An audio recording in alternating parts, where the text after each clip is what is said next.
Hello everyone, my name is Deep Pandey and you are watching T point English. So guys, जैसे कि आप जानते हैं अभी कौन सा चैप्टर चल रहा है। अभी चल रहा है चैप्टर सेकंड, जिसका नाम है Nelson Mandela long walk to freedom. Nelson Mandela long walk to freedom. और ये जो चैप्टर है इसके 7 पार्ट्स ढल चुके हैं और उन 7 पार्ट्स में ये जो स्टोरी है इसको मैंने ऑलमोस्ट एक्सप्लेन कर चुका हूं। बस इस स्टोरी के 2 पैसेज रह गए हैं, वो मैं एक्सप्लेन करूंगा इस वाले पार्ट में, मतलब पार्ट नंबर 8 में। और उसके बाद ये जो स्टोरी है, ये जो चैप्टर है, ये हो जाएगा पूरा कंप्लीट। तो चलिए गाइस, शुरू करते हैं पार्ट 8 और उसके साथ साथ हम अपनी इंग्लिश भी इंप्रूव करेंगे। चलिए गाइस, अब समझते हैं। That drove a law abiding attorney to become a criminal. जिसने कानून को मानने वाले एक वकील को किस में बदल दिया? क्रिमिनल में बदल दिया, एक अपराधी में बदल दिया। लॉ अबाइडिंग अटॉर्नी मतलब कानून को मानने वाले एक वकील। लॉ अबाइडिंग अटॉर्नी मतलब ऐसा इंसान, ऐसा वकील जो कानून को मानता हो। किस में बदल दिया? क्रिमिनल में, अपराधी में। That turn a family loving husband into a man without a home. एक ऐसे पति को जो अपनी फैमिली से बहुत प्यार करता है, उसको बदल दिया एक ऐसे इंसान में, एक ऐसे आदमी में जो अब घर में अकेला रहता था। That forced a life loving man to live like a monk. फिर एक जो इंसान है जो जिंदगी से बहुत प्यार करता है, उसको एक साधु की तरह जीने पर मजबूर कर दिया। I am no more virtuous और self sacrificing then the next man. मैं दूसरे आदमी की तरह न ही सदाचारी हूं और न ही आत्मत्याग करने वाला हूं। वर्चुअस मतलब वो इंसान जो बहुत ही moral values, moral high moral standards हो उसके, जो बहुत ही मोरल्स में बिलीव रखता हो। सेल्फ सेक्रीफाइसिंग मतलब आत्मत्याग, ठीक है। बट मैंने ये पाया, I could not even enjoy the poor and limited freedom. मैं बिल्कुल भी आनंद नहीं ले सकता अपनी गरीबी और अपनी कुछ फ्रीडम की। I was allowed when I knew my people were not free. जब मुझे वो फ्रीडम अलाउ है और जब मुझे ये पता है कि जो मेरे लोग हैं वो अब फ्री नहीं है, उनके पास वो फ्रीडम नहीं है। यहां पे बोलते हैं कि जब मुझे ये पता है कि मेरे लोगों के पास वो फ्रीडम नहीं है, तो मैं बिल्कुल भी आनंद नहीं ले सकता अपनी गरीबी और अपनी कुछ फ्रीडम का। ठीक है, समझ में आ गया। Freedom is indivisible. जो फ्रीडम है वो इनडिविजिबल है, जिसको आप डिवाइड नहीं कर सकते। इनडिविजिबल मतलब अनेबल टू डिवाइड और सेपरेट, जिसको आप अलग नहीं कर सकते। The chain on any one of my people were the chains on all of them. अगर मेरे किसी भी मेरे किसी भी लोग के पास अगर उनके ऊपर चेन चढ़ी हुई, अगर उनके ऊपर जंजीर चढ़ी हुई है, तो इसका मतलब वो जंजीर मेरे ऊपर भी है, हम सभी के ऊपर है। The chain on all of my people were the chain on me. और अगर मेरे सभी लोगों के ऊपर चेन चढ़ी हुई है, तो इसका मतलब है चेन मेरे ऊपर भी चढ़ी हुई है। यहां पे वो कहने का मतलब है the chain on any one of my people were the chain on all of them. अगर मेरे किसी लोग के पास चेन चढ़ी हुई है, तो इसका मतलब है हर लोगों के ऊपर चेन चढ़ी हुई है।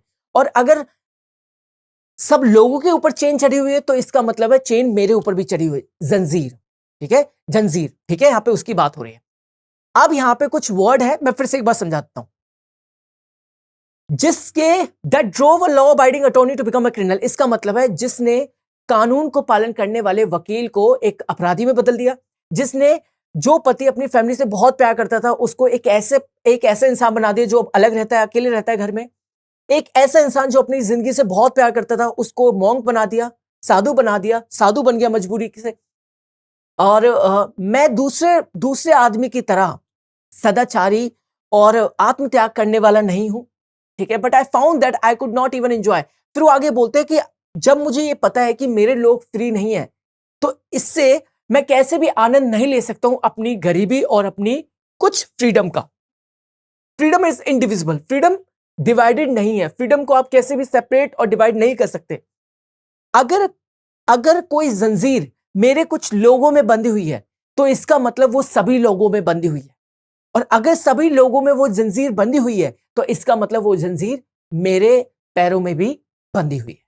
तो ये था मतलब इस वाले पैसेज का। अब कुछ वर्ड से जो हम सीख लेते हैं, जैसे है लॉ अबाइडिंग अटॉर्नी मतलब वो इंसान, वो वकील जो लॉ को मानता हो। क्रिमिनल मतलब अपराधी। फैमिली लविंग हस्बैंड मतलब वो पति जो अपनी फैमिली से बहुत प्यार करता है। होम मतलब घर। फोर्स्ड मतलब एक तरीके से अ, अ, मजबूर हो जाना। लाइफ लविंग मैन मतलब जो जिंदगी से प्यार करता हो वो इंसान। मंक मतलब साधु। वर्चुअस मतलब वो इंसान जिसके बहुत ही हाई मोरल स्टैंडर्ड्स हैं। सेल्फ सेक्रीफाइसिंग मतलब आत्मत्याग, ठीक है। बट आई फाउंड एंजॉय मतलब आनंद, पुअर मतलब गरीबी, लिमिटेड फ्रीडम मतलब कुछ फ्रीडम, ठीक है। वर नॉट फ्री मतलब जब मेरे लोग आजाद नहीं है। फ्रीडम मतलब आजादी। इनडिविजिबल मतलब जिसको आप डिवाइड नहीं कर सकते, जिसको आप सेपरेट नहीं कर सकते। चेन मतलब जंजीर। Any one of my people, मेरे किसी भी लोग के ऊपर, ठीक है। और ऑल ऑफ माई पीपल मतलब सभी मेरे लोगों के ऊपर, ठीक है। समझ में आ गया? बिल्कुल। चलिए गाइस अब आगे देखते हैं। Are you someone who wants to learn digital marketing? So you have come on the right place. So guys ये है D media company, where they teach digital marketing course, जिसमें आपको सिखाया जाएगा SMO, SEO, affiliate marketing, Google ads, Instagram marketing and Facebook marketing. और ये सारी चीजें आपको सिखाई जाएंगी लाइव प्रोजेक्ट से। और इस कोर्स के साथ आपको पेड इंटर्नशिप भी दी जाएगी which will help you for your future. और यही नहीं, कोर्स के खत्म होने के बाद जॉब एश्योरेंस भी रहेगी। So guys what you are waiting for? Just grab this opportunity and make your future bright. So guys अब ये लास्ट पैराग्राफ है इस चैप्टर का, ठीक है। समझ में आ गया? शुरू करते हैं। I knew that the oppressor must be liberated just as surely as the oppressed. I knew that, मैं जानता था, the oppressor, उत्पीड़क, oppressor मतलब उत्पीड़क, जो ऑपरेशन करता है, जो अत्याचार करता है, must be liberated, उसको भी फ्री होना है, उसको भी वो फ्रीडम चाहिए, ठीक है। just as surely as the oppressed, जितनी फ्रीडम एक उत्पीड़िता को चाहिए। यहां पे बोला गया मैं जानता था कि जो उत्पीड़क है उसको भी उतनी ही फ्रीडम चाहिए जितनी एक उत्पीड़िता को चाहिए, जिसके ऊपर अत्याचार हो रहा है। ऑप्रेस मतलब जिसके ऊपर अत्याचार हो रहा है, ऑप्रेसर मतलब जो अत्याचार कर रहा है। A man who takes away another's man freedom, एक आदमी जो दूसरे आदमी की फ्रीडम लेता है, एक आदमी जो दूसरे आदमी की फ्रीडम लेता है, छीनता है, is a prisoner of hatred, वो घृणा का एक कैदी है। इज अ प्रिजनर, प्रिजनर मतलब कैदी, हेट्रेड मतलब घृणा। He is locked behind the bars, उसको बंद कर दिया गया है सलाखों के पीछे। किसके? Prejudice and narrow mindedness. ये जो ऑपरेसर है ये किसकी सलाखों के पीछे बंद है? प्रिजुडाइज, भेदभाव के, और नैरो माइंडेडनेस। नैरो माइंडेडनेस वो माइंडसेट होता है जिसमें आप बहुत पक्षपात करते हो, ठीक है, बहुत सीमित आपका माइंड होता है, ठीक है, बहुत ही कठोर आपका माइंड होता है, उसको हम बोलते हैं नैरो माइंडेडनेस। तो यहां पे बोला गया he is locked behind the bars of prejudice and narrow mindedness. इसका मतलब है उसको सलाखों के पीछे बांध दिया गया है। किसको? ऑप्रेसर को। क्यों? क्योंकि वो कैसा है? वो बहुत ही पक्षपात करता है और उसके जो माइंड है वो नैरो माइंडेडनेस है। मतलब क्यों? कैसे? जैसे वो बहुत ज्यादा पक्षपात करता है, कठोर है, सीमित है, उसको वो दूसरे के पॉइंट नहीं समझता है, इस तरीके से। I am not truly free if I am taking away someone else's freedom. मैं बिल्कुल भी फ्री नहीं हूं, मैं बिल्कुल भी आजाद नहीं हूं अगर मैं किसी और इंसान की फ्रीडम, अगर मैं किसी और इंसान की आजादी छीनता हूं। Just as surely as I am not free when my freedom is taken from me. उसी तरीके से अगर कोई मेरी फ्रीडम लेता है तो मैं उस तरीके से आजाद वहां पे भी नहीं हूं। यहां पे बोला गया है कि मैं आजाद नहीं हूं अगर मैं किसी और इंसान की फ्रीडम लेता हूं, अगर मैं किसी और इंसान की फ्रीडम छीनता हूं। उसी तरीके से अगर कोई इंसान मेरी फ्रीडम छीनता है तो भी मैं आजाद नहीं हूं। The oppressed and the oppressor alike are robbed of their humanity. जो उत्पीड़क और उत्पीड़िता है ये दोनों मानवता से वंचित कर दिए गए हैं। मतलब इनके जो राइट्स हैं वो दोनों के छीन लिए गए हैं। इनके साथ बहुत ही गलत ट्रीटमेंट हो रहा है, इनके साथ बहुत ही गलत ट्रीट किया जा रहा है, ठीक है। समझ में आ गया? अब कुछ वर्ड्स देखते हैं। ऑप्रेसर मतलब वो इंसान जो अत्याचार करता है, ऑप्रेस मतलब जिस पर अत्याचार हो रहा है। अनदर मैन्स फ्रीडम मतलब किसी और इंसान की आजादी। प्रिजनर मतलब कैदी, हेट्रेड मतलब घृणा, he is locked behind the bars मतलब सलाखों के पीछे बंद कर देना। सलाखों के पीछे बंद हो जाना। कौन सी सलाखें? प्रिजुडाइज, पक्षपात, और नैरो माइंडेडनेस, ऐसा इंसान जिसका माइंड से बहुत ही कठोर, बहुत ही लिमिटेड और बहुत ही प्रिजुडाइज्ड है, ठीक है, जिसको जो दूसरे के पॉइंट समझना ही नहीं चाहता, उसको बोलते हैं नैरो माइंडेडनेस, ठीक है। श्योरली मतलब श्योरली एज आई एम, उसी तरीके से फ्रीडम मतलब आजादी, इज टेकन फ्रॉम मी, मेरी ले ली गई हो।